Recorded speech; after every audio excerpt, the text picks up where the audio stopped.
Students, मैं CA Bharti आज जो टॉपिक आपके साथ डिस्कस करने वाली हूँ वो है सीए फाउंडेशन का topic accounting for bills of exchange. Students, topic शुरू करने से पहले मैं आपको एक चीज क्लियर कर लूं कि जो हमारा डिस्कशन रहेगा वो बहुत बेसिक लेवल से रहेगा। चाहे किसी ने 11th-12th में कॉमर्स ली है, चाहे साइंस ली, कुछ भी लिया है, हम इस टॉपिक को बहुत बेसिक तरीके से डिस्कस करने वाले हैं। आई होप आपको ये टॉपिक लास्ट तक समझ में आ जाए। अब सबसे पहले हम इस टॉपिक को शुरू करने से पहले समझ लेते हैं ये बिल्स ऑफ एक्सचेंज होता क्या है। ये बिल्स ऑफ एक्सचेंज एक नेगोशिएबल इंस्ट्रूमेंट होता है जो सेलर इशू करता है बायर को। क्यों इशू करता है? जब भी आप गुड्स क्रेडिट पे सेल करते हैं बायर को, तो बायर ऑब्वियस है कैश नहीं है तभी आप क्रेडिट पे सेल कर रहे हैं, तो बायर उस वक्त कैश नहीं देने की पोजीशन में होता है, तो सेलर एक इंस्ट्रूमेंट ड्रॉन करता है जो बायर को देता है। अब ये इंस्ट्रूमेंट होता क्या है? ये इंस्ट्रूमेंट ही होता है बिल्स ऑफ रिसीवेबल। सेलर ये क्यों लिखता है? क्योंकि सेलर को जब क्रेडिट सेल कर रहा है तो एक श्योरिटी चाहिए कि इन फ्यूचर उसके पास एक वैलिड इंस्ट्रूमेंट है जिसके बेसिस पे उसे बायर से अमाउंट रिकवर हो जाएगा। ठीक है। अब bills receivable issued by seller to buyer. कौन इशू करता है? सेलर इशू करता है बायर को। राइटिंग में होता है, एक ऑर्डर देता है सेलर बायर को कि आपको इस पीरियड के बाद पेमेंट करना है। ठीक है। क्या सिर्फ सेलर के ऑर्डर देने से ये इंस्ट्रूमेंट वैलिड हो गया क्या स्टूडेंट्स? नहीं।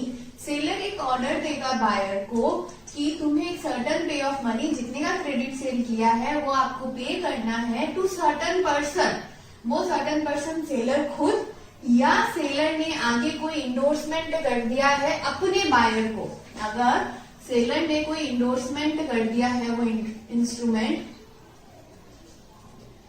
अपने बायर को, तो उसको पेमेंट करना है। ठीक है। या और टू द बियरर, वो इंस्ट्रूमेंट जिसके भी हाथ में है उसको। अब जब तक ये बायर इस इंस्ट्रूमेंट को एक्सेप्ट ना कर ले तब तक ये एक वैलिड इंस्ट्रूमेंट नहीं होगा। स्टूडेंट्स, लिख देना सिर्फ that is not a validity of BR. जब तक कि वो एक्सेप्ट ना कर ले तब तक वो वैलिड नहीं होगा। इसलिए सेलर पहले लिख के देता है, बायर जब एक्सेप्ट कर लेता है तब वो एक वैलिड इंस्ट्रूमेंट हो जाता है जो सेलर को राइट देता है to receive the certain sum of money after a specified date mention in a BR. ये हमने बेसिक इसका पढ़ लिया कि ये इशू कैसे होता है। अब हम ये वाला उसके बिल्स ऑफ रिसीवेबल के कैरेक्टरिस्टिक्स देख लेते हैं। बिल ऑफ रिसीवेबल जैसा हमने डेफिनेशन में लिखा है, आप नोट्स में ऐसी ही डेफिनेशन देखेंगे स्टूडेंट्स की बीआर एक राइटिंग में लिखा होता है, अनकंडीशनल ऑर्डर होता है to pay a certain sum of money to certain person और to the bearer of instrument. Characteristics क्या क्या होता है? कैरेक्टरिस्टिक्स होते हैं कि बिल्स ऑफ रिसीवेबल एक राइटिंग डॉक्यूमेंट होता है। Oral bills of receivable it is not a valid bills of receivable. BR dated होना चाहिए, उसमें पर्टिकुलर ड्रॉन की डेट लिखी होनी चाहिए, तो वो इंस्ट्रूमेंट वैलिड माना जाएगा। ऑर्डर इंस्ट्रूमेंट होता है क्योंकि सेलर इसके अंदर ऑर्डर देता है बायर को टू पे सर्टेन सम ऑफ मनी जिसके लिए उसने क्रेडिट सेल किया है। प्रॉपरली स्टाम्प्ड होगा।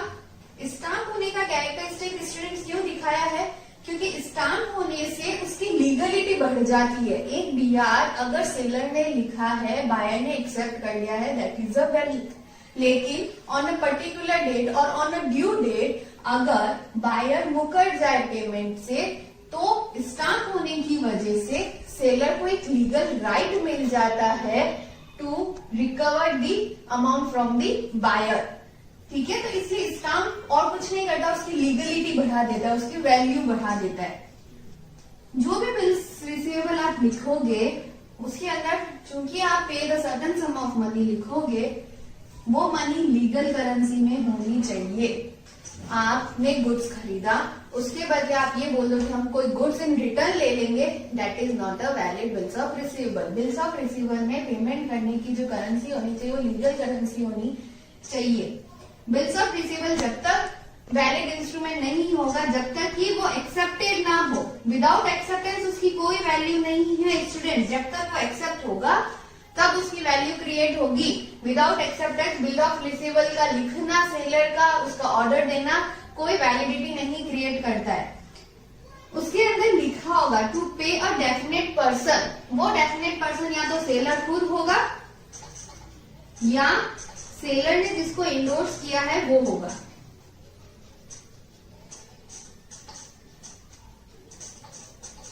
ठीक है, सेलर ने वो इंस्ट्रूमेंट जिसको इंडोर्स किया वो पर्सन होगा या बियरर होगा। तो हमने उसकी कैरेक्टरिस्टिक्स बहुत अच्छे से देख लिए, एक बार वापस से देख लेते हैं। बिल्स ऑफ रिसीवेबल राइटिंग में होना चाहिए, डेटेड होना चाहिए, ऑर्डर इंस्ट्रूमेंट होता है, स्टाम्प्ड होना चाहिए, लीगल करेंसी में पेबल होना चाहिए, एक्सेप्टेड बाय द पर्सन होना चाहिए, to be the definite person या तो सेलर खुद या सेलर ने वो इंस्ट्रूमेंट अगर किसी को इंडोर्स किया है अपने बायर को तो वो बायर भी हो सकता है। अब हम देखते हैं कि बिल्स ऑफ रिसीवेबल किस टाइप के होते हैं। तो bills of receivable students 2 type के होते हैं, bill at sight, bill after date. Bill at sight और बिल आफ्टर डेट क्या होते हैं? बिल ऑफ एट साइट को हम डिमांड इंस्ट्रूमेंट कहते हैं। डिमांड इंस्ट्रूमेंट वो इंस्ट्रूमेंट जिसके लिए कोई स्पेसिफिक टाइम स्पेसिफाइड नहीं है। सेलर जब चाहे तब उस इंस्ट्रूमेंट के लिए अमाउंट की डिमांड कर सकता है। That is a demand instrument, जहां कोई स्पेसिफिक टाइम नहीं है। डिमांड एट एनी टाइम, कभी भी कर सकता है। अब आप ये पूछोगे ऐसा क्यों मैम? ऐसा इसलिए या क्या ऐसा इंस्ट्रूमेंट इन रियलिटी बनता है? ये तभी बनेगा जब सेलर लिखे ऐसा इंस्ट्रूमेंट और बायर अपने इंटेंशन से, अपनी इच्छा से उसे एक्सेप्ट कर ले, तो ये इंस्ट्रूमेंट एग्जिस्टेंस में आएगा। ये इंस्ट्रूमेंट शुरू कहां से होगा? इसका स्टार्टिंग पॉइंट क्या होगा? इसका लिखना कोई वैलिडिटी नहीं रखता जब तक कि ये एक्सेप्ट ना हो जाए। तो ये बिल जब एक्सेप्ट होगा तब ये वैलिड होगा। इसकी कैलकुलेशन में, ड्यू डेट की कैलकुलेशन में कोई ग्रेस डे अलाउड नहीं होंगे, कोई ग्रेस डे अलाउड नहीं होंगे। अगला इंस्ट्रूमेंट होता है बिल आफ्टर डेट, जिसे हम टाइम इंस्ट्रूमेंट भी कहते हैं, जो पेबल होता है after a specified time. After a specified time आप उसे पे कर सकते हैं। स्पेसिफिक डे हो सकता है पेमेंट का, या हैपनिंग ऑफ सर्टन इवेंट हो सकता है उसकी कंडीशन। ये होता है टाइम इंस्ट्रूमेंट जो स्पेसिफाइड होता है, जिसमें सेलर अपनी इच्छा से पेमेंट नहीं मांग सकता। उसके अंदर स्पेसिफाइड डेट होगी, स्पेसिफाइड डेज की कैलकुलेशन होगी। ड्यू डेट पे ही आप पैसा उससे, बायर से डिमांड कर सकते हैं। स्टार्टिंग पॉइंट क्या होगा इसका? बिल जब लिखा जाता है, जब बिल लिखा जाता है वो उसका स्टार्टिंग पॉइंट होगा। जिस दिन सेलर ने बिल लिखा वो स्टार्टिंग पॉइंट होगा, वहां से ड्यू डेट की कैलकुलेशन होगी।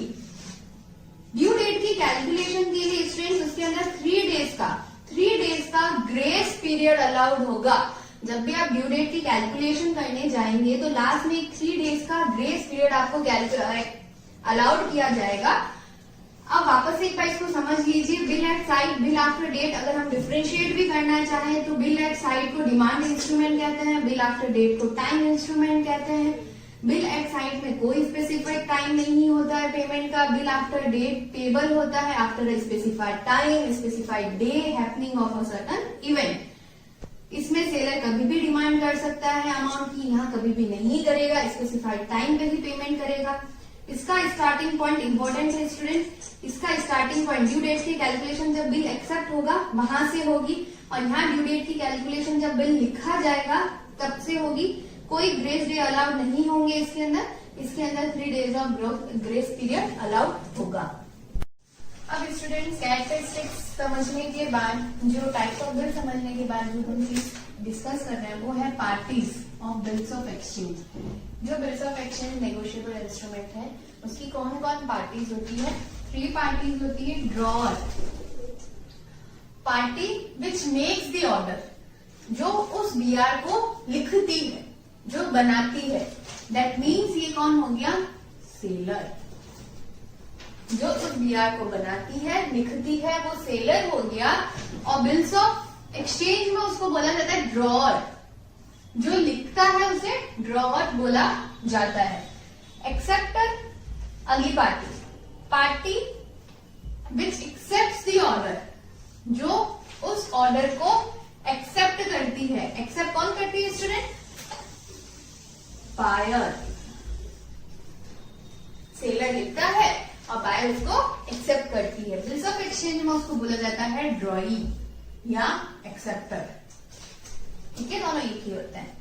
पेई, पेई वो बंदा जिसको अमाउंट पे करना है, मतलब जिसको अमाउंट मिलेगा, बायर जिसे अमाउंट देगा वो बंदा होगा पेई।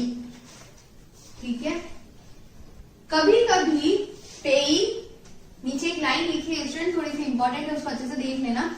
ड्रॉअर और पेई कैन बी सेम और डिफरेंट। ये क्यों लिखा है कि ड्रॉअर वो जो लिखता है, सेलर को ही अमाउंट चाहिए तभी वो लिखता है। पेई वो जिसको बायर अमाउंट देगा, मतलब सेलर को ही मिलना चाहिए। अगर इन जनरल सिनेरियो हम बात करें तो पेई और ड्रॉअर सेम होना चाहिए। हाँ, हो सकता है, लेकिन हमें एक्सेप्शनल सिचुएशन देखनी है जहां वो डिफरेंट होता है। अच्छे से सोच के बताओ कहां होगा डिफरेंस। मैंने बताया तुम्हें इशू के वक्त कि सेलर बीआर को इंडोर्स कर सकता है अपने बायर को। ठीक है, तो वो बीआर किसके पास चला जाएगा? सेलर के थ्रू उस बायर के पास। तो ये जिसे अब ड्यू डेट पे पेमेंट किसको मिलेगा? सेलर को या उसके बायर को? उसके बायर को। तो वो हो जाएगा पेई। इस केस में बिल ऑफ एक्सचेंज लिखा किसने? सेलर ने। एक्सेप्ट किसने किया? बायर ने। लेकिन पेमेंट किसको मिला? सेलर के बायर को, जिसके पास वो बीआर एंडोर्समेंट के प्रोसेस के टाइम चला गया, क्योंकि लास्ट में बीआर किसके पास था? इसके पास। पेमेंट किसको देगा? ये बायर, इसको। ठीक है, तो ये होता है पेई। फॉर एग्जाम्पल हम एक एग्जाम्पल से देख लेते हैं और अच्छी तरीके से। ए गुड सेल करता है बी को और सी गुड सेल करता है ए को। ए ने क्या किया? सी से गुड्स खरीदे और बी को बेचे। ए अब एक बीआर लिखता है बी पे, बी उस बीआर को एक्सेप्ट कर देता है। ए वो बीआर इंडोर्स कर देता है सी को। इस एग्जाम्पल में ड्रॉअर कौन होगा स्टूडेंट्स? ड्रॉअर होगा ए, जिसने लिखा है। बीआर किसने लिखा है? ए ने लिखा है। ड्रॉई कौन होगा या एक्सेप्टर कौन होगा? बी, क्योंकि बीआर एक्सेप्ट किसने किया है? बी ने किया है। पर पेमेंट किसको मिलेगा? पेई कौन होगा? सी, क्योंकि पेमेंट किसको मिलेगा। अगर हम इसी एग्जाम्पल को चेंज करें और ये सिनेरियो ना हो, सिर्फ सिनेरियो इतना सा है कि ए ने गुड सेल किए हैं बी को, ए ने एक बीआर लिया है और बी ने उसे एक्सेप्ट किया, तो इस केस में बताओ स्टूडेंट्स ड्रॉअर कौन होगा? ड्रॉअर जिसने लिखा है, that means that is a A. Drawee जिसने एक्सेप्ट किया है, that means that is a B. Payee कौन? जिसको पेमेंट मिलने वाला है। इस वक्त यहाँ पे पेई चेंज हो जाएगा, यहाँ सी होके सी की जगह कौन आ जाएगा? ए। इस केस में ड्रॉअर और पेई कौन हो गए? Same person, A. ठीक है, I think it is a clear. अब चलते हैं हम आगे। Calculation of due date.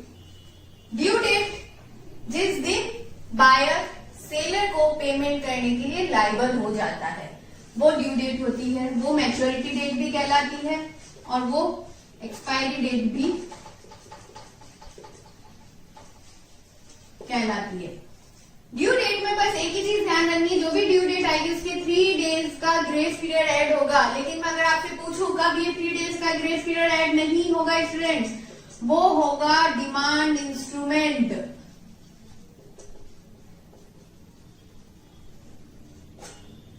वहां पे due date is equal to due date, no grace period.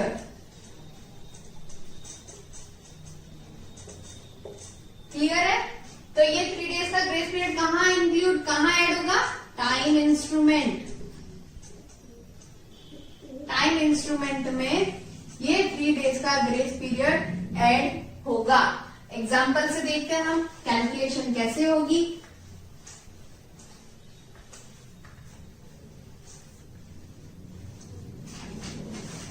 ए ने बी को गुड सेल किए और एक बीआर ड्रॉन किया फॉर 2 months, और जो गुड सेल किए डेट ऑफ सेल थी, date of writing the BR थी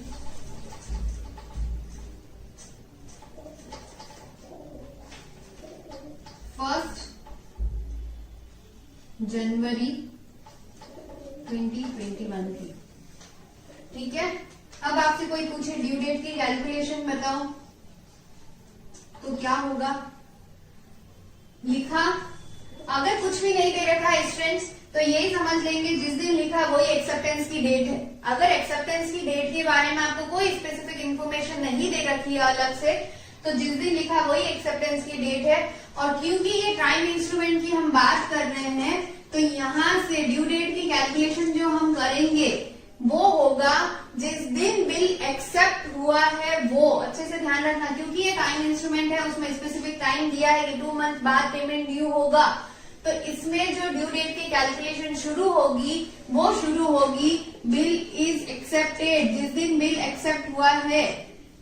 और जब आपको क्वेश्चन में कोई इन्फॉर्मेशन एक्सेप्टेंस की अलग से नहीं दे रखी है तो जिस दिन बिल लिखा है वही एक्सेप्टेंस की डेट भी होगी। तो यहाँ पे ड्यू डेट की कैलकुलेशन, ड्यू डेट 1 जनवरी 2021, उससे 2 month बाद क्या आएगा, जनवरी और फरवरी 1 मार्च, ठीक है, प्लस 3 days ग्रेस के, तो क्या हो गया 4 March, that is the due date. Clear है। अब यही क्वेश्चन अगर हम टाइम इंस्ट्रूमेंट की जगह डिमांड इंस्ट्रूमेंट ले लें और तब करें तो क्या होगा,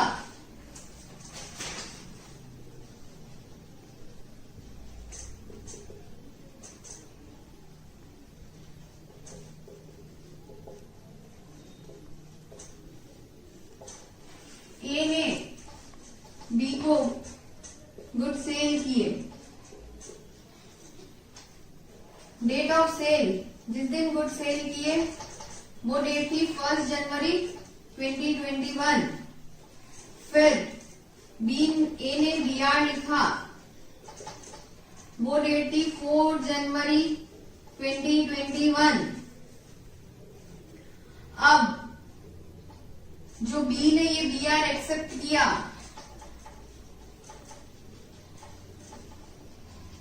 वो डेट थी 6 जनवरी 2021 और बोला गया बिल एक्साइट बना है 41 month। 1 month के बाद जब भी बीआर ए पैसा मांगेगा बी को पैसा देना पड़ेगा। अब स्टूडेंट अच्छे से सोच के बताना ड्यू डेट क्या होगी। ड्यू डेट की कैलकुलेशन में जो सबसे पहले आपको ध्यान रखना है वो ये सोचना है कौन सा इंस्ट्रूमेंट है, डिमांड है या टाइम है। डिमांड इंस्ट्रूमेंट है, बिल एट साइट है, तो शुरू कहाँ से होगा, बिल ड्रॉन वाले दिन या बिल एक्सेप्टेंस वाले दिन। बिल ड्रॉन वाले दिन नहीं, ये टाइम इंस्ट्रूमेंट नहीं है, ये डिमांड इंस्ट्रूमेंट है। किस दिन शुरू होगा, जिस दिन बिल एक्सेप्ट हुआ है। एक्सेप्टेंस किस दिन हुआ है, लिखा तो है 4 जनवरी को लेकिन बी ने एक्सेप्ट किया है 6 जनवरी को, तो बिल शुरू कहाँ से होगा, 6 जनवरी से। 6 जनवरी में आपको 1 मंथ ऐड करना है ड्यू डेट की कैलकुलेशन के लिए, तो ये हो गया 6 Feb। 3 days of grace add कर दूं, नहीं, क्यों ऐड नहीं होगा, क्योंकि डिमांड इंस्ट्रूमेंट है, no grace period allowed. Due date क्या हो जाएगी 6 Feb। क्लियर। वापस से देख लो, ड्यू डेट की कैलकुलेशन में हम क्या देखेंगे, सबसे पहले हम ये देखेंगे कौन से टाइप का इंस्ट्रूमेंट है, डिमांड है या टाइम है। अगर टाइम ऑफ इंस्ट्रूमेंट है तो जिस दिन बिल लिखा वहां से ड्यू डेट की कैलकुलेशन होगी, लेकिन अगर टाइम डिमांड इंस्ट्रूमेंट है तो ड्यू डेट की कैलकुलेशन कहाँ से होगी, जिस दिन बिल एक्सेप्ट किया गया है। ग्रेस डेज की कैलकुलेशन किस में होगी, टाइम इंस्ट्रूमेंट में ये ऐड होगा, डिमांड इंस्ट्रूमेंट में 3 days of grace period add नहीं होगा। आई थिंक आपके लिए ये चीज क्लियर हुई, इंपॉर्टेंट है स्टूडेंट्स। अब ड्यू डेट की कैलकुलेशन करते वक्त आपको एक चीज ध्यान रखनी है, अगर ड्यू डेट पब्लिक हॉलीडे आ जाए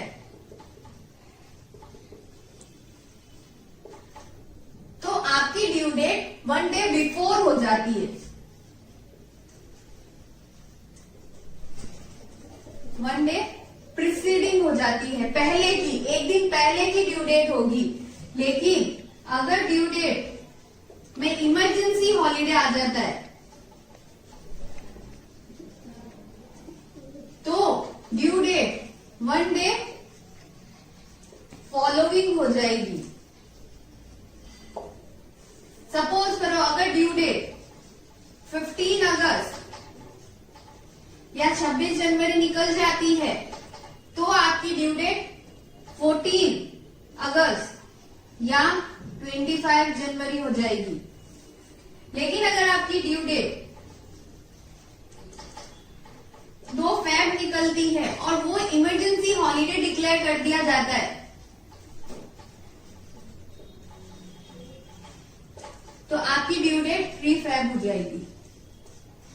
क्लियर है स्टूडेंट्स? आई थिंक आपका ये टॉपिक अच्छे से क्लियर हुआ। स्टूडेंट्स बेसिक सारी चीजें हमने थियोरेटिकल डिस्कस कर ली, कैरेक्टरिस्टिक डिस्कस कर ली है, उसका नेचर डिस्कस कर लिया, पार्टीज कौन होती है डिस्कस कर लिया, ड्यू डेट की कैलकुलेशन डिस्कस कर ली। अब हम जो डिस्कस कर रहे हैं ये इंपॉर्टेंट पार्ट है। अब हम डिस्कस कर रहे हैं जर्नल एंट्रीज। और एक बार अगर आपने इस एंट्रीज को समझ लिया ना स्टूडेंट्स तो आपको कभी एंट्रीज को करने में प्रॉब्लम नहीं आएगी। बस आप इसको समझ लेना, रटना मत। मैं एक ही कहूंगी, रटना नहीं है। अगर रटा तो कुछ समझ नहीं आएगा, बहुत सारी एंट्रीज है, लेकिन समझ लिया तो आपको कभी कुछ रटने की जरूरत नहीं होगी। अब हम देखते हैं, हम 2 जनों की बुक साथ साथ लेके चल रहे हैं ताकि हम अच्छे से क्लियर कर ले पूरा। इन the books of drawer, drawer आपको पता है स्टूडेंट्स कौन होता है? सेलर होता है।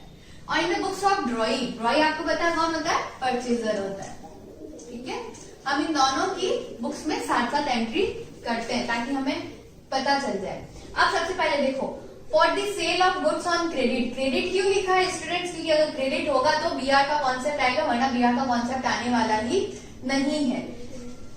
सेलर जब भी गुड्स सोल्ड करता है, बेसिक एंट्री है, सबको आती होगी, नहीं भी आती तो देख लो, डेटर अकाउंट डेबिट। अगर हम गुड सेल करते हैं तो डेटर्स को सेल करते हैं तो debtor account debit to sales, ये एंट्री करते हैं। वहीं अगर क्रेडिटर गुड्स परचेज करता है तो वो क्या एंट्री करता है? Purchase account debit to creditor. मैंने क्रेडिट पे गुड्स परचेज किए हैं, गुड्स मेरे पास आए हैं तो गुड्स परचेज अकाउंट डेबिट हो गया। उस गुड्स परचेज के लिए मुझे पेमेंट करना है, मुझे लायबिलिटी क्रिएट करनी है तो मैंने टू क्रेडिटर लिख लिया। ठीक है, यहाँ पे मेरे पास से गुड्स जा रहे हैं तो मैंने सेल्स को क्रेडिट कर लिया और उसके बदले कोई एसेट्स क्रिएट हो रही है डेटर तो हमने उसको डेबिट कर लिया। अच्छे से क्लियर है? गुड्स जब आप क्रेडिट पे सेल करते हो तो आप एंट्री करते हो डेटर्स टू सेल, जब आप गुड्स क्रेडिट पे परचेज करते हो तो आप एंट्री करते हो परचेज टू क्रेडिटर। अच्छा, अब आती है कि जब गुड्स क्रेडिट पे सेल हो गए, सेलर ने एक बिल लिखा, बिल को ड्रॉ किया, क्या उस दिन कोई एंट्री होगी क्या स्टूडेंट्स? लिखने की कोई एंट्री नहीं होती है, क्योंकि याद करो मैंने शुरू में बताया था कि जब बिल एक्सेप्ट नहीं होता है, जब तक उसकी कोई वैलिडिटी नहीं होती है तो लिखने की कोई एंट्री नहीं होगी। लिखते वक्त कभी तक कोई एश्योरेंस नहीं है कि वो बीआर बना है, वो एसेट्स बनी है या नहीं बनी है, जब तक कि वो एक्सेप्ट ना हो जाए बायर से। लिखने की कोई एंट्री नहीं। लिखने के दिन क्या परचेजर कोई एंट्री करेगा? नहीं, उसको तो वैसे ही उस दिन से कोई लेना देना नहीं, सेलर ने लिखा है, उस दिन की क्रेडिटर को या परचेजर को कोई लेना देना ही नहीं होता है तो वो एंट्री करेगा ही नहीं। अब बात आती है बिल को एक्सेप्ट करने की। हुआ क्या? गुड्स क्रेडिट पे सेल हुए, गुड्स परचेजर के पास चले गए, एक बीआर सेलर ने लिख दिया, लिखने के बाद उसको उसने इसके पास भेज दिया। कौन है ये? परचेजर है, इसके पास वो बीआर आया। अब वो सेलर परचेजर सोच रहा है इसको एक्सेप्ट करूं नहीं करूं, एक्सेप्ट करूं नहीं करूं। जिस दिन उसने एक्सेप्ट कर लिया उस दिन वो एंट्री करेगा। क्या करेगा अच्छे से समझना। अब वो बोल रहा है कि जिनसे गुड्स खरीदा था उसके लिए मैंने एक लायबिलिटी क्रिएट की थी क्रेडिटर, लेकिन जब वही डेटर या वही सेलर मुझे बोल रहा है कि आप एक बीआर एक्सेप्ट कर लो, एक बीआर एक्सेप्ट कर लो, मतलब आज से 2 महीने बाद 3 महीने बाद मुझे उस बीआर के बदले पैसा देना है, तो अब ये क्रेडिटर मेरी लायबिलिटी नहीं होती है, मेरी लायबिलिटी हो गया वो बिल्स पेबल जो मैंने एक्सेप्ट किया है। स्टूडेंट्स अच्छे से समझना, जब गुड्स खरीदा तो परचेज अकाउंट टू क्रेडिटर, और जब बीआर एक्सेप्ट किया तो वो क्रेडिटर नहीं होके अब हो गया, क्रेडिटर को कैंसिल कर दिया, creditor account debit to bills payable. Basically अगर तुम नेट एंट्री देखने जाओगे तो परचेजर की बुक्स में ये इफेक्ट आ रहा है कि उसने गुड्स परचेज किए, उसके बदले जहां पहले उसको क्रेडिटर नाम की लायबिलिटी का पेमेंट करना था, अब उसको बिल्स पेबल नाम की लायबिलिटी का पेमेंट करना है, और कोई डिफरेंस नहीं है।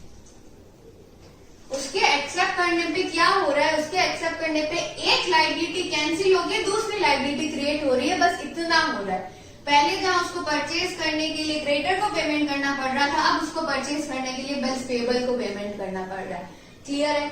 अब बिल जब वो एक्सेप्ट होके सेलर के पास आता है तो सेलर क्या बोलता है, सेलर बोलता है कि वही मेरे पास एक कोई चीज आई है, एक्सेप्ट होगी कोई एसेट आई है जिसके बदले मुझे 2 महीने बाद 3 महीने बाद पेमेंट मिलेंगे, तो मेरे लिए जो एसेट्स क्रिएट हो रही है वो अब क्या है, बिल रिसीवेबल। तो दो एसेट को क्रिएट नहीं कर सकता, एक गुड्स जो गए उसके लिए ऑलरेडी पहले एक डेटर एसेट क्रिएट कर चुका हूँ, अब अगर बिल रिसीवेबल भी एसेट्स क्रिएट कर दूंगा तो डबल एसेट हो जाएगी। तो वहीं पे मैं क्या करूंगा, डेटर को कैंसिल कर दूंगा। क्या करूंगा, डेटर को कैंसिल कर दूंगा। तो इसकी बुक में अगर आप नेट इफेक्ट देखोगे तो क्या होगा, bill receivable account debit to sales. पहले जहां इसके सेल्स के बदले डेटर पैसा देने वाला था, एक डेटर नाम की एसेट्स पैसा जनरेट करने वाली थी, वहीं अब उसकी गुड्स जाने के बदले बिल्स रिसीवेबल नाम की एसेट्स पैसा जनरेट करेगी। कुछ नहीं किया है, एक एसेट कैंसिल की, दूसरी एसेट जनरेट कर दी। वापस से समझ लो स्टूडेंट्स, जब गुड सेल किए तो एंट्री की डेटर अकाउंट टू सेल, जब बिल ड्रॉ किया तब कोई एंट्री नहीं की, जब बिल एक्सेप्ट होकर उसके पास आया तो उसने बोला बिल आया है मेरे पास, तो बिल रिसीवेबल नाम की एसेट से पैसा आएगा तो डेटर नाम की एसेट को कैंसिल कर देता हूं, तो उसने एंट्री की bill receivable account debit to debtor. ऐसे कैसे क्रेडिटर क्या एंट्री करेंगे, purchase account debit to creditor, goods purchase किया है उसके बदले क्रेडिटर नाम की लायबिलिटी जनरेट हो गई, गुड्स ड्रॉ करने पे कोई एंट्री नहीं, कोई एंट्री नहीं, क्रेडिटर अकाउंट डेबिट। जब बिल को एक्सेप्ट किया तो एक लायबिलिटी कैंसिल कर दी क्रेडिटर नाम की और एक लायबिलिटी जनरेट कर दी, वो हो गई बिल्स पेबल। पहले जहां क्रेडिटर को पेमेंट करना था अब बिल्स पेबल को पेमेंट करेंगे।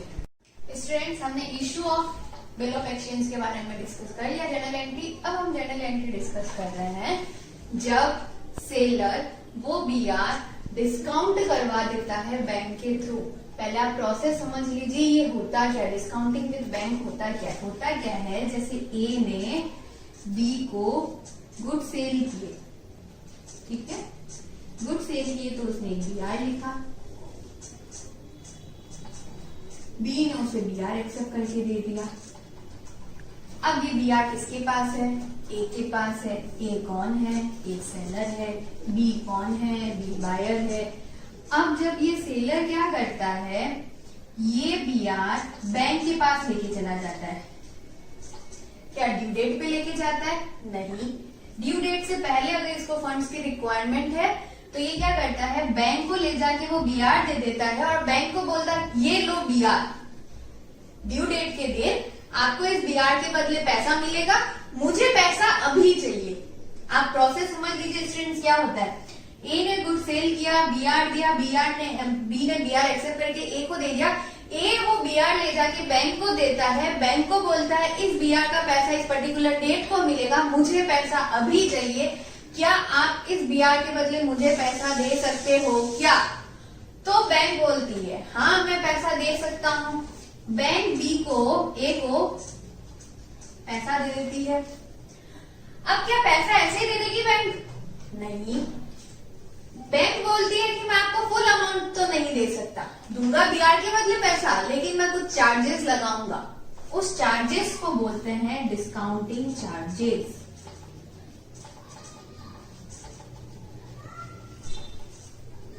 अब सिनेरियो क्या हुआ, ए का बीआर बैंक के पास चला गया और बैंक ने पैसा ए को दे दिया, रिड्यूस कर दिए डिस्काउंटिंग चार्जेस, और जो भी पैसा था वो ए को लौटा दिया। इसी के लिए हम एंट्री देख लेते हैं एक बार। हमने बोला ए से बीआर चला गया, जो चीज जाती है वो क्रेडिट होती है स्टूडेंट्स, इतना हमें बेसिक अकाउंट्स का नॉलेज है। तो बीआर जो पहले मैंने एंट्री की थी, BR account debit to creditor, sorry to debtor, उसी बीआर का जाना, वो बीआर अब जा रहा है तो क्रेडिट हो गया, उसके बदले डेटर उसके पास, सेलर के पास क्या आ रहा है, कैश आ रहा है। हमें पता है स्टूडेंट्स की एक्सपेंसेस अगर होंगे तो डेबिट होंगे, इतना हमें पता है। इनकम होती है तो क्रेडिट होती है, नॉमिनल अकाउंट का rule, expenses, all expenses are debit, all income are credit. Discounting charges उस सेलर के एक्सपेंसेस है, क्योंकि बैंक ने बोला मैं ऐसे पैसा नहीं दूंगा, डिस्काउंटिंग चार्जेस काट के दूंगा, तो वो उसका एक्सपेंसेस हो गया। कैश आया, डिस्काउंटिंग चार्जेस लगे और बिल रिसीवेबल उसके पास से चला गया। किसके पास चला गया, बैंक के पास चला गया। अब उसके पास वो बीआर नहीं है, उसको उसके बदले कैश मिल गया। क्लियर है। अब जब ए ने ये पूरा प्रोसेस किया तो उस वक्त बी के ऊपर कोई इफेक्ट आया क्या स्टूडेंट?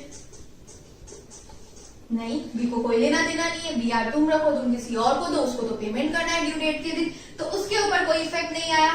तो बी ने उस दिन कोई एंट्री नहीं की। जब ए ने बिल डिस्काउंट करवाया बैंक के पास तो बी ने कोई भी एंट्री नहीं की। अब जब मैच्योरिटी डेट आई, जिस दिन ड्यू डेट आई, जिस दिन एज पर बीआर या एज पर बी के पॉइंट ऑफ व्यू से उसे ए को पेमेंट देना है या उस बीआर का पेमेंट देना है, उस दिन सोचो स्टूडेंट्स क्या सिनेरियो रहा होगा। क्या मैच्योरिटी वाले दिन सेलर कोई एंट्री करेगा क्या अपनी बुक्स में? नहीं। क्यों नहीं करेगा? क्योंकि अब उसके पास वो बीआर है ही नहीं, वो तो उसने बैंक को दे दिया। ड्यू डेट पे अब बैंक जाने और ड्रॉई जाने, यानी क्रेडिटर जाने, बी जाने, इन दोनों की बुक्स में जो होना होगा वो होगा। ए की बुक्स में तो अब कोई ट्रीटमेंट नहीं होने वाला, क्योंकि वो तो बीआर खुद ही उसके पास नहीं है। जिस दिन वो बीआर चला गया उसने एंट्री कर दी, बात खत्म। लेकिन क्या है, on the date of maturity या पेमेंट बी की बुक्स में भी कोई एंट्री नहीं होगी क्या? बी ने क्या एंट्री कर रखी है? Creditor account, last entry, creditor account debit to bills payable. B ने बोल रखा है कि मैंने क्रेडिटर लायबिलिटी कैंसिल की, उसके लिए मैंने बिल्स पेबल लायबिलिटी क्रिएट कर दी। तो क्या मैच्योरिटी डेट के दिन बी कोई एंट्री करेगा क्या? हाँ करेगा, bills payable account debit to bank. Students अपन ने ये डिस्कस कर लिया इशू ऑफ बीआर कैसे होता है, बीआर डिस्काउंटिंग विद बैंक होता है तो कैसे होता है। अब ऐसा सिनेरियो जहां पे सेलर बिल अपने पास नहीं रखता, हमने पहले बहुत बार जब हम आगे का इंट्रोडक्शन देख रहे थे हमने इंडोर्समेंट वर्ड पढ़ा, इंडोर्समेंट इंडोर्समेंट इंडोर्समेंट। अब उसी चीज की जर्नल एंट्री अपन देख रहे हैं। तो सबसे पहले एक सिनेरियो देख लेते हैं, होता क्या है। ए है, गुड सेल किए हैं बी को, ए ने बीआर लिखा है बी को, बी ने बीआर एक्सेप्ट करके दिया है ए को। ये बीआर इस वक्त किसके पास है? ए के पास है। ए के लिए बीआर बिल रिसीवेबल है और बी के लिए बिल पेबल है। ए ने भी क्या किया है सी से, ए ने भी क्या किया हुआ होगा, सी से गुड्स खरीदे हुए होंगे, या कोई भी सिनेरियो हो सकता है। कहने का मतलब ए को सी को पेमेंट करना है, तो ए ने क्या सोचा कि मुझे एक बीआर मिला है और मेरी सी के लिए लायबिलिटी बनती है, तो मैं ये बीआर क्या करता हूं, सी को इंडोर्स कर देता हूं। ए ने क्या सोचा? ए ने सोचा कि मुझे बी से बीआर मिला हुआ है, एक एसेट्स है और मुझे सी को वैसे ही पेमेंट करना है, मैं ये बीआर क्या करता हूं, सी को इंडोर्स कर देता हूं। अच्छे से सोचो सिनेरियो क्या हो गया।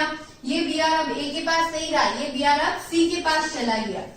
तो ए से सी के पास बीआर जाने की क्या जर्नल एंट्री होगी वो हम देखते हैं। जब बिल हमने इंडोर्स किया है, जब बिल हमने इंडोर्स किया है, ए के पास वो बीआर रहा नहीं, सी के पास चला गया। अब सी क्या था, ए का क्रेडिटर था। क्या था, क्रेडिटर था। जब ए ने सी से गुड्स परचेज किए होंगे तो ए ने एंट्री की होगी purchase account debit to creditor, that means C. समझ आ रहा है सिनेरियो कि ए ने जब गुड्स परचेज किए थे तो ए ने एंट्री की होगी purchase account debit to creditor, और ए अब यही सोच रहा है कि इस लायबिलिटी को कैंसिल कर देता हूँ और उसके बदले जो मुझे एसेट्स मिली है वो मैं इस क्रेडिटर को ट्रांसफर कर देता हूँ, उसको दे देता हूँ। तो उसी की जनरल एंट्री समझो स्टूडेंट्स क्या होगा, ये क्रेडिटर कैंसिल हो रहे हैं। इस सी को इंडोर्समेंट प्रोसेस में जो इंडोर्स करता है उसको इंडोर्सर बोलते हैं, और जो इंडोर्स जिसको करते हैं इस सी को हम बोलते हैं इंडोर्सी। इंडोर्सी वापस से समझ लो, ये यहाँ पे है इंडोर्सर, जो इंडोर्स करता है इसको बोलते हैं इंडोर्सर। ए है इंडोर्सर, किसकी बुक में एंट्री कर रहे हो, इंडोर्सर, ए की बुक में एंट्री कर रहे हो। जिसको इंडोर्स करते हो उसको क्या बोलते हैं, इंडोर्सी। कौन है, इंडोर्सी। तो ए क्या कर रहा है, अपने क्रेडिटर कैंसिल कर रहा है, सी को कैंसिल कर रहा है। सी को बोल रहा है नहीं, अब मैं तुम्हारी लायबिलिटी नहीं चाहता, उसके बदले मैं आपको बीआर दे देता हूँ। तो जो बी से बीआर की वक्त एंट्री की थी उसने लिखा था बीआर टू डेटर, याद है लास्ट वाली एंट्री, एक एसेट्स क्रिएट की थी बीआर डेटर के बदले, वो बीआर अब उसके हाथ से चला गया, सी को मिल गया, तो उसके हाथ से बीआर चला गया क्रेडिट, और एक जो लायबिलिटी उसकी क्रेडिटर जब उसे परचेज किया था तब बनी हुई थी उसको उसने कैंसिल कर दिया। सिनेरियो क्लियर है स्टूडेंट, वापस से समझ लो। ए ने बी को गुड्स सेल, पहले हुआ होगा कि ए ने गुड्स परचेज किए होंगे सी से, फिर ए ने वो गुड्स सेल कर दिए बी को, उसके बदले उसने बीआर लिखा, बी ने एक्सेप्ट किया, ए ने वो बिल जो बी से मिला वो इंडोर्स कर दिया सी को, क्योंकि सी उसका क्रेडिटर था। तो जब इंडोर्समेंट हुई तब ये एंट्री हुई कि क्रेडिटर कैंसिल हो गया, और जो बी से एसेट्स मिली थी उसके बदले क्रेडिटर कैंसिल हो गया, वो एसेट चली गई और क्रेडिटर भी चला गया। अब उस वक्त क्या बी को एंट्री करेगा, क्या बी को क्या लेना देना, ए कुछ भी करे, ए अपने पास रखे, ए आगे इंडोर्समेंट करे, बी को उससे कोई लेना देना नहीं होता है, बी को ही एंट्री नहीं करेगा, no entry. On the date of maturity, अब जब ड्यू डेट आई, सिनेरियो समझना, ड्यू डेट के वक्त क्या होगा, ड्यू डेट के वक्त क्या वो इंस्ट्रूमेंट ए के पास है क्या, नहीं है। जब जो इंस्ट्रूमेंट ही ए के पास नहीं है तो वो क्या एंट्री करेगा, कोई एंट्री नहीं करेगा, नो एंट्री। लेकिन जब इंडोर्समेंट हुआ था तब एक पार्टी पिक्चर में आई थी, वो थी सी, उसकी बुक्स में भी देख लेते हैं क्या होगा। जब बिल ए ने सी को दिया तो सी क्या बोलेगा, सी बोलेगा कि जब उसका उसने ए को सेल किए होंगे तो उसने एंट्री की होगी A account debit to sales, यही एंट्री करते हैं, ए बोल दो या डेटर बोल दो, या इस क्वेश्चन में इंडोर्सर बोल दो, तीनों एक ही बन रहा है, ठीक है। तो इंडोर्सी यानी सी की बुक्स में क्या चल रहा है, सी की बुक्स में ये एंट्री अभी पिक्चर में है, A account debit to sales. जब सी के पास एक बीआर आया, हाँ आ गया, एक बीआर आ गया, जब भी कोई चीज आती है debit, bills receivable account debit, कौन सी एसेट जा रही है, डेटर जा रहा है, ए नाम की एसेट जा रही है, उसी के बदले बीआर क्रिएट हो रहा है, तो टू इंडोर्सर जो यहाँ पे ए है, ए चला गया, ए से ए चला गया, और बिल रिसीवेबल जो उसने गुड सेल किए थे उसके बाद अब उसके पास बीआर है। तो मैच्योरिटी डेट के वक्त, ड्यू डेट के वक्त वो बीआर किसके पास है, वो बीआर सी के पास है। अच्छे से समझ लो स्टूडेंट्स, बी से बीआर ए को मिला, ए ने सी को दिया, ड्यू डेट के वक्त वो बीआर ए के पास नहीं है, नो एंट्री, कोई बीआर नहीं है, नो एंट्री, लेकिन वो बीआर सी के पास है। ड्यू डेट के वक्त सी क्या एंट्री करेगा, सी करेगा कैश या बैंक, पैसा आया बीआर गया, बिल रिसीवेबल गया और कैश या बैंक पैसा आ गया, तो कैश या bank account debit to BR. Due date के वक्त क्या बी कोई एंट्री करेगा, बी जनरल सी एंट्री करेगा, bills payable account debit to bank, क्योंकि उसने जब इश्यू के टाइम एंट्री की थी creditor account debit to bills payable, एक लायबिलिटी क्रिएट की थी बीपी, उस बीपी का ड्यू डेट के वक्त पेमेंट कर देगा bills payable account debit to cash. अपन ने पढ़ लिया बिल इशू, उसके बाद अपन ने पढ़ लिया डिस्काउंटिंग विद बैंक, फिर पढ़ लिया इंडोर्समेंट। अब जो पढ़ रहे हैं कि जब अपन बिल को बिल्स फॉर कलेक्शन में दे देते हैं, देखो डिस्काउंटिंग विद बैंक और बिल्स फॉर कलेक्शन डिफरेंट है। डिस्काउंटिंग विद बैंक में क्या होता है, अपन बैंक के पास ले जाते हैं, पैसा लेते हैं और बीआर बैंक को देके आ जाते हैं। बिल्स फॉर कलेक्शन में अपन सिर्फ बैंक को ये बीआर देते हैं, उसको बोलते हैं तू टिल कर, होल्ड कर, मैच्योरिटी डेट तक, ड्यू डेट तक, फिर जो अमाउंट रियलाइज होगा वो तुम मुझे देना। यहाँ पे बैंक उसे पैसा नहीं दे रही है, बैंक सिर्फ उसके बिहाफ पे वो बीआर होल्ड करके रख रही है। तो एंट्री क्या होगी, bills for collection account debit, क्योंकि बीआर तो उसके पास से जा रहा है तो एंट्री तो करनी पड़ेगी to bills receiver, bills for collection. Bank के पास फॉर कलेक्शन को बिल पड़ा है तो bills for collection account debit to bills receiver. अब जब ड्यू डेट आ जाएगी, जब बैंक को वो पैसा रियलाइज हो जाएगा, तो अपन एंट्री करेंगे कि हमारे पास पैसा आ रहा है और बिल्स फॉर कलेक्शन जो हमने एक एसेट्स यहाँ क्रिएट की थी वो जारी है, पैसा आ रहा है, तो बैंक अकाउंट डेबिट। अगर आप नेट एंट्री देखने जाओगे तो नेट एंट्री इसकी यही होगी, bank account debit to BR. बस इसके अंदर ये है टिल द मैच्योरिटी वो बिल हमारे पास नहीं रहती, बैंक के पास रहता है फॉर द सेफ्टी फीचर्स, ठीक है। लेकिन मान लो डिसऑनर का केस हो जाता है, अगर बिल ऑनर नहीं होता है तो ऑब्वियस है कि जो बिल्स कलेक्शन हमने एसेट्स बनाई वो कैंसिल कर देंगे और जो डेटर, जो ड्रॉई, जो भी परचेजर है उसको वापस से हम डेबिट कर देंगे। तो ये एंट्री वैसी हो जाएगी।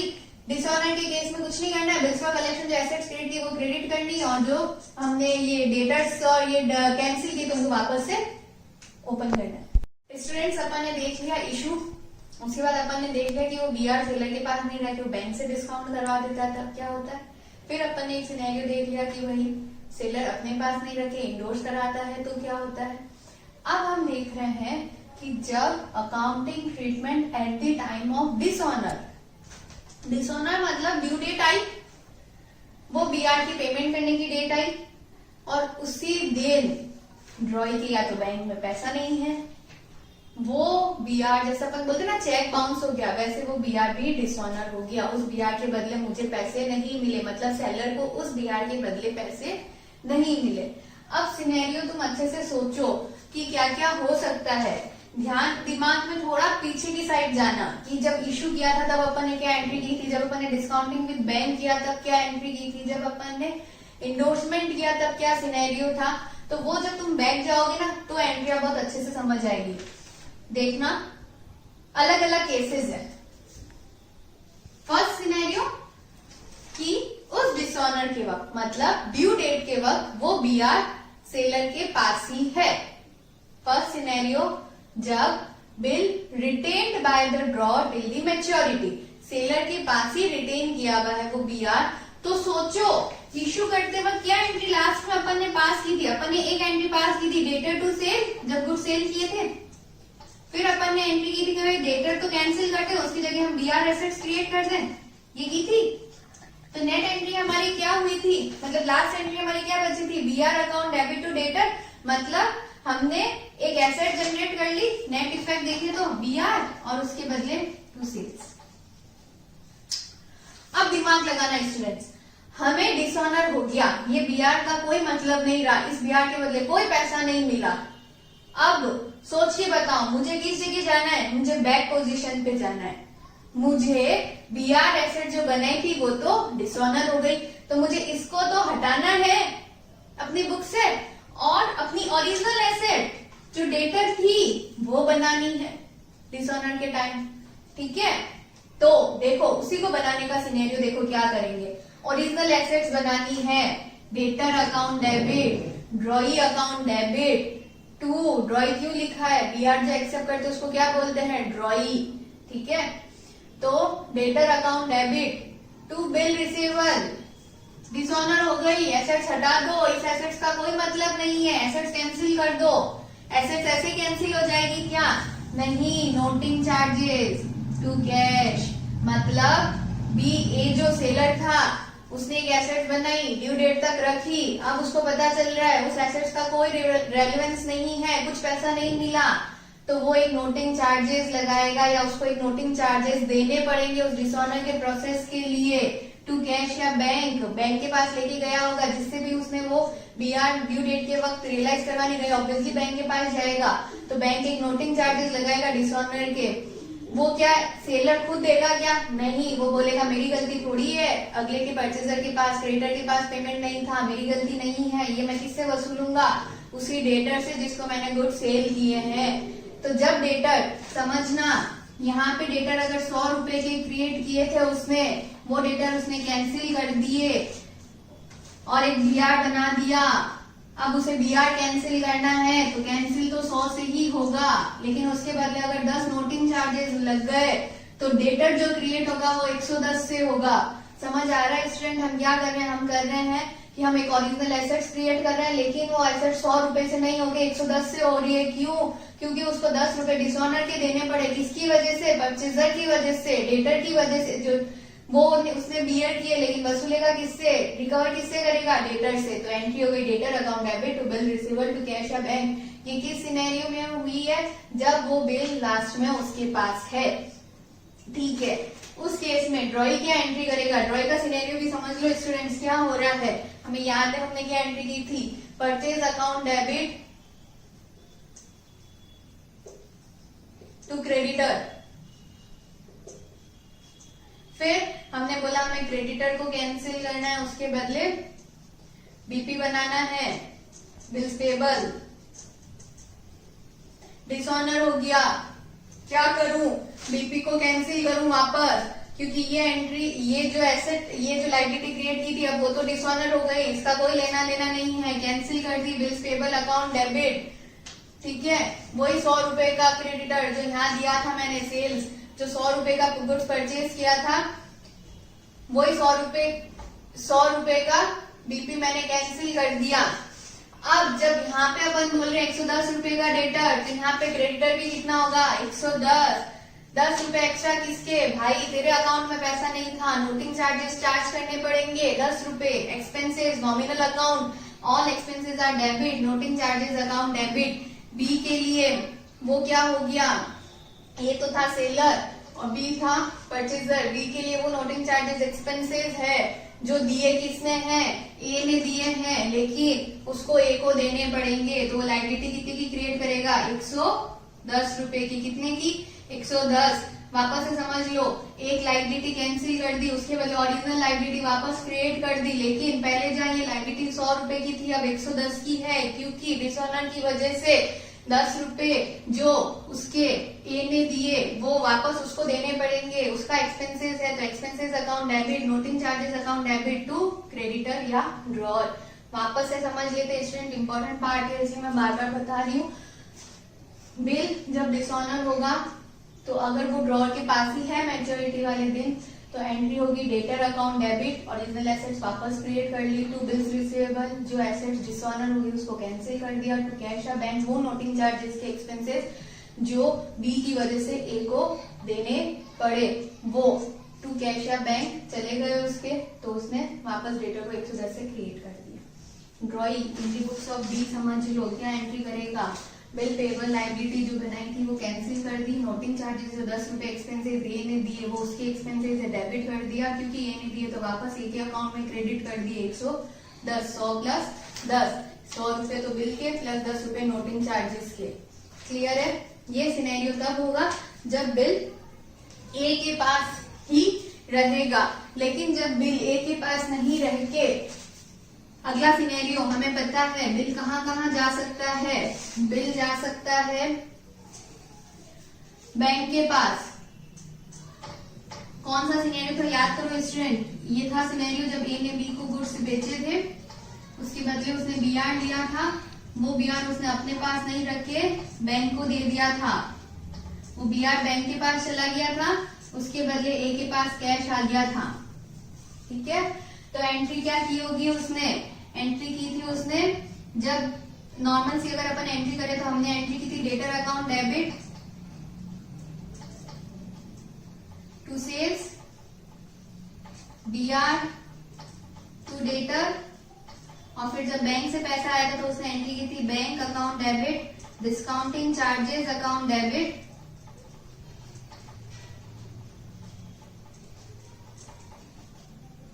To B R.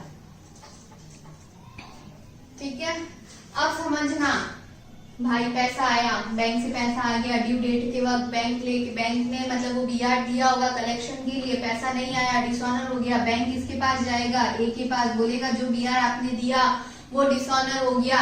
ए का ए बोलेगा अरे ऐसे कैसे हो गया, फिर ए क्या करेगा कि जो पैसा मैंने लिया बैंक से, बैंक तो वापस मांगेगी, जो आपने लिया वो मुझे वापस दो, तो वो कैश उसे वापस देना पड़ेगा। उसके बदले उसे एसेट क्रिएट करनी पड़ेगी, ओरिजिनल जो उसने कैंसिल कर दी थी डेटर अकाउंट डेबिट, वही ड्रॉइंग अकाउंट डेबिट।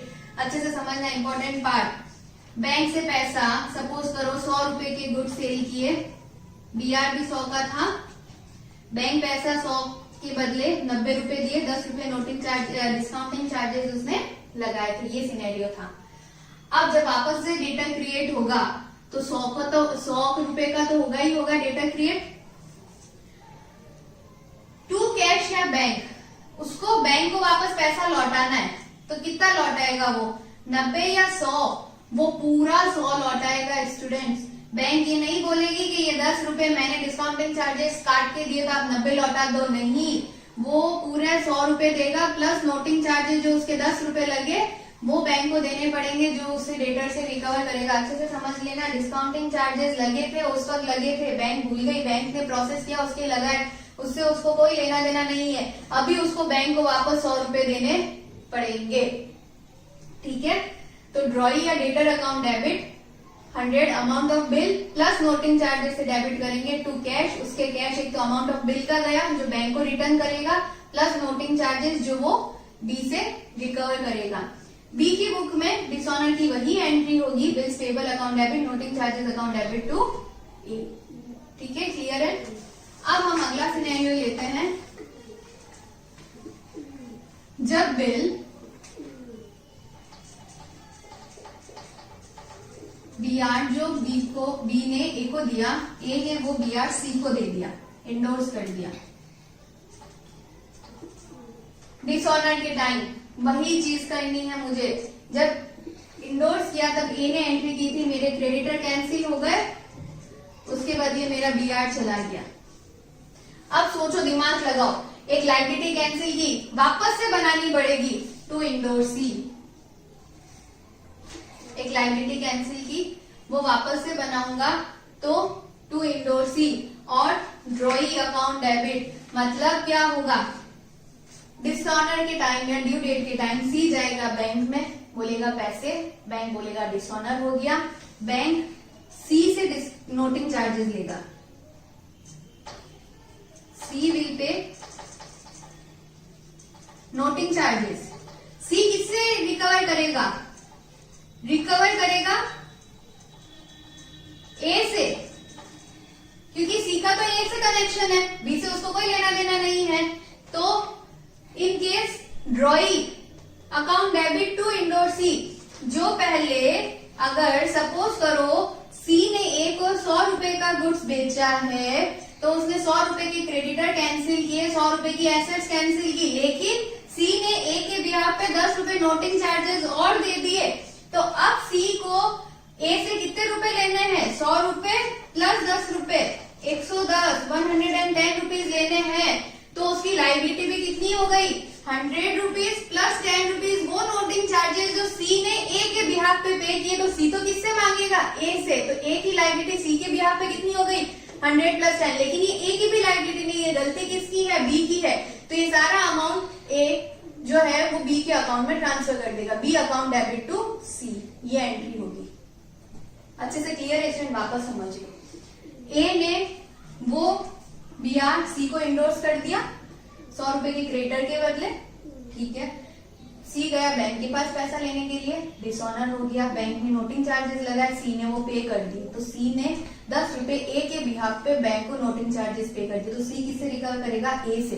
तो ए की लायबिलिटी पहले जहाँ सी के रिस्पेक्ट में 100 थी, अब वो कितनी हो जाएगी, 1110। तो वो उस लायबिलिटी को वापस से रिक्रिएट करेगा, लेकिन इस नोटिंग चार्जेस का ए के ऊपर बर्डन नहीं जाएगा, बी के ऊपर बर्डन जाएगा। तो ये जो ए है वो वापस वो नोटिंग चार्जेस बी के अकाउंट में डेबिट कर देगा, वो बी को डेबिट करेगा 100 प्लस 10 से। तो एक डेटर वापस 110 के लिए बन गए, क्रिएट हो गए। 100 रुपए बिल के और 10 रुपए नोटिंग चार्जेस के, जो डिसऑनर की वजह से सी ने दिए, सी ने बी से रिकवर किए, ए से रिकवर किया और ए बी से रिकवर करेगा। क्लियर है स्टूडेंट्स? ड्रॉई की बुक्स में वो की वो नॉर्मल एंट्री होगी, कोई रिस्पेक्ट में चेंज नहीं है। Bills payable account debit, noting charges account debit to creditor या ड्रॉअर। स्टूडेंट्स इशू पढ़ लिया, डिसऑनर पढ़ लिया। अब जो टॉपिक हम पढ़ रहे हैं eight the time of renewal. कब रिन्यूअल होता है? रिन्यूअल होता है कि जब परचेजर या जो भी जिसने भी कुछ परचेज किया वो बोल दे कि नहीं इस पीरियड तक मैं नहीं दे पाऊंगा, प्लीज मेरा बिल एक्सटेंड कर दो, प्लीज मेरा बिल एक्सटेंड कर दो। मतलब या तो मेरे पास वो सम ऑफ मनी नहीं है जितने के लिए मैंने दिया है, मेरे पास कुछ सम ऑफ मनी है तो वो मैं पे कर देता हूँ, बचे हुए के लिए बिल एक्सटेंड कर लो। कोई भी सिनेरियो हो सकता है, पूरे के लिए भी बिल एक्सटेंड करवा सकता है, वो पार्ट के लिए भी बिल एक्सटेंड करवा सकता है, उसको बोलते हैं रिन्यूअल। ये डिसऑनर नहीं है स्टूडेंट्स, ड्यू डेट से पहले ही वो बोल देता है कि मैं इसका पार्ट पेमेंट नहीं कर सकता है, फुल पेमेंट नहीं कर सकता, मेरा बिल रिन्यूअल कर दो। डिसऑनर नहीं है, अच्छे से समझ लेना। तो क्या हो रहा है यहाँ पे? Cancellation of original bill. हम ओरिजिनल बिल को कैंसिल कर रहे हैं तो एंट्री क्या कर देगा? ड्रॉअर। ड्रॉअर की बुक्स में क्या एंट्री हो जाएगी? Drawee account debit to bills receivable. भाई एक एसेट्स वही debtor to sales, BR to debtor, वापस से डेटर टू बीआर। हमने जो ये बिल मिला था मुझे उसको कैंसिल कर दिया, ड्रॉई टू बिल रिसीवेबल। जैसे इसने कैंसिल किया ये भी कैंसिल कर देगा, bills payable to drawer, basic entry. अब क्योंकि जब आप एक्सटेंड करवाना चाह रहे हो तो ड्रॉअर या सेलर ऐसे तो नहीं मानेगा कि आप एक्सटेंड करवाना चाह रहे हो मैं ऐसे एक्सटेंड कर लूं, वो बोलेगा मैं एक्सटेंड कर देता हूं, उसके लिए आपके इंटरेस्ट लगेगा, आपको एक एक्सपेंसेस बियर करना पड़ेगा जो होगा इंटरेस्ट। किस पीरियड के लिए? उस एक्सटेंडेड पीरियड के लिए जिसके लिए आपने एक्सटेंड करवाया है बिल को। आज से 2 महीने बाद आप पैसा देने वाले थे, आप उस वक्त नहीं दे रहे हो, उससे के अगले 2 महीने बाद दे रहे हो तो उस नेक्स्ट 2 मंथ का आपको इंटरेस्ट भी देना पड़ेगा, तो हम इंटरेस्ट रिकॉर्ड करेंगे। ड्रॉअर के लिए वो इंटरेस्ट इनकम है स्टूडेंट्स, नॉमिनल अकाउंट का rule, expenses are debit, incomes are credit, वो इंटरेस्ट है उसके लिए, इंटरेस्ट इनकम है उसने क्रेडिट कर दी, किससे लेगा वो interest? Drawee account debit. Drawee से उसको इंटरेस्ट मिलेगा तो drawee account debit to interest. Purchaser के लिए, बायर के लिए वो इंटरेस्ट एक्सपेंसेस है, interest account debit to drawer. किसको देना है? उसको पहले जहां उस बिल का 100 रुपए देना था अब 100 प्लस 10 इंटरेस्ट देना है, तो ये 10 रुपए जो इंटरेस्ट है उसको और देने हैं ए को, तो उसके लिए ए के रिस्पेक्ट में और लायबिलिटी क्रिएट हो गई 10 की, किसलिए? उस इंटरेस्ट के लिए जो उसका एक्सपेंसेस है। हो सकता है पार्ट पेमेंट रिसीव हो जाए तो बेसिक एंट्री है कैश या bank account debit to drawee, drawee से पैसा मिल गया जो भी पार्ट है, drawer account debit to cash या बैंक जो भी पार्ट पेमेंट करेगा उसकी एंट्री हो जाएगी। अब न्यू बिल ड्रॉन करा, पहला बिल कैंसिल कर दिया तो देखो ये एंट्री क्यों हुई स्टूडेंट्स ये समझ लो, क्योंकि हमने पहला बिल कैंसिल कर दिया, हम ओरिजिनल पोजीशन पे आ गए डेटर टू सेल, तो पैसा भी मिलेगा तो कैश टू ड्रॉई या कैश टू डेटर ही होगा, ये समझ लेना। ये क्यों हुई एंट्री? क्योंकि ये चीज कैंसिल हो गई, अब पेमेंट मिल रहा है तो ये ओरिजिनल पोजीशन पे पेमेंट मिल रहा है तो cash bank account debit to debtor ही एंट्री होने वाली ही है या creditor account debit to bank ही एंट्री होने वाली है। क्लियर है? अब नया बिल वापस लिख रहे हैं तो उस पार्ट पेमेंट के लिए हम वापस एक एसेट क्रिएट कर रहे हैं बिल रिसीवेबल, और उसके रिस्पेक्ट में जो डेटर थी एक एसेट थी वो कैंसिल कर रहे हैं, जो एक एसेट थी हम कैंसिल कर रहे हैं, तो bill receivable account debit to drawee, drawer account debit to bills payable. Interest की कैलकुलेशन कहां से होगी? हमने बहुत अच्छे से पढ़ा दिया, जिस दिन वो रिमूव कर रहा है to date of accepted settlement तक का इंटरेस्ट वो चार्ज करेगा कि आज ये ड्यू डेट था, आज से तुम रिन्यू कर रहे हो, 2 महीने बाद पेमेंट दोगे तो इस 2 महीने का interest, date of renewal to date of accepted settlement. Students next topic है accounting treatment at the time of retirement. Retirement क्या होता है पहले तो ये समझो, रिटायरमेंट होता है just opposite of renewal. Renewal अभी हमने क्या पढ़ा था, जहां कि परचेजर के पास या ड्रॉई के पास पेमेंट करने को नहीं था तो वो बिल एक्सटेंड करवाता है। रिटायरमेंट के टाइम क्या होता है, उस बायर के पास पेमेंट पड़ा है, सरप्लस फंड पड़ा, तो वो चाहता है कि मैं क्यों आगे तक लेके जाऊं, मैं पहले ही पेमेंट कर दूं। एडवांस पेमेंट समझ लो इसको एज तुम, कि यहाँ पे वो एडवांस पेमेंट करना चाह रहा है कि मैं पहले ही अपनी लायबिलिटी का पेमेंट कर दूं। तो आपने को पता है अगर वो एडवांस पेमेंट करेगा तो उसको एक बेनिफिट तो मिलना चाहिए, वो बेनिफिट होगा रिबेट। जहां पहले उसको 100 रुपए पेमेंट करने पड़ रहे थे उस बीआर के, उसको 10 रुपए की रिबेट मिलेगी और अब उसको 90 रुपए ही पेमेंट करने पड़ेंगे। रिबेट हम कह रहे हैं कम पेमेंट करना पड़ेगा, समझना, कम पेमेंट करना पड़ेगा मतलब ये रिबेट उसकी इनकम है और रिबेट क्योंकि जहां पहले डेटर अपना जो सेलर था उसको 100 रुपए मिलने वाले था उसको 90 रुपए मिलेंगे, तो ये रिबेट उसके लिए क्या हो गई, एक्सपेंसेस। इंटरेस्ट सेलर की इनकम, बायर का एक्सपेंसेस। रिबेट एक्सेप्टर की इनकम यानी परचेजर की इनकम और सेलर का एक्सपेंसेस। क्लियर है? अब एंट्री देख लो, बहुत इजी सी है। पहले ही पेमेंट कर रहा है तो कैश आ रहा है, cash account debit, rebate account debit, expenses है नॉमिनल अकाउंट का रूल, और एक्सपेंसेस आर डेबिट, तो rebate account debit to BR, bills receivable cancel हो रहा है। ड्रॉइंग क्या एंट्री करेगा, बिल्स पेबल, लायबिलिटी कैंसिल हो रही है, कैश जा रहा है टू कैश और टू रिबेट, इनकम है तो उसने क्रेडिट कर दिया। स्टूडेंट्स अपन ने पूरा बीआर जब डिस्कस किया तो हमने देखा था वो सेल्स पॉइंट ऑफ व्यू से होता है, मतलब गुड सेल करते हैं उसके बदले बीआर इशू किया जाता है, मतलब एक बिजनेस पॉइंट ऑफ व्यू हम समझ सकते हैं। एक बिल और होता है अकोमोडेशन बिल, ये फॉर द बिजनेस पर्पज नहीं होता है, ये होता है फॉर द बिजनेस पर्पज नहीं होगा, ये होगा फॉर द फाइनेंस पर्पज। अगर हमें किसी की हेल्प करनी है, हमें किसी को पैसा देना है, बिजनेस पॉइंट ऑफ व्यू नहीं है, फाइनेंस पर्पज से हमें किसी की हेल्प करनी है, हमें किसी को पैसा देना है, किसी की हेल्प करने के लिए पैसे उधार देने हैं, तो उसके लिए जो बिल लिखते हैं वो अकोमोडेशन बिल होगा। Journal entry as it is होगी जैसे जर्नल बीआर की होती है, बस इसमें ये डिफरेंस है कि बिजनेस के लिए नहीं होती है, फाइनेंस के लिए होता है।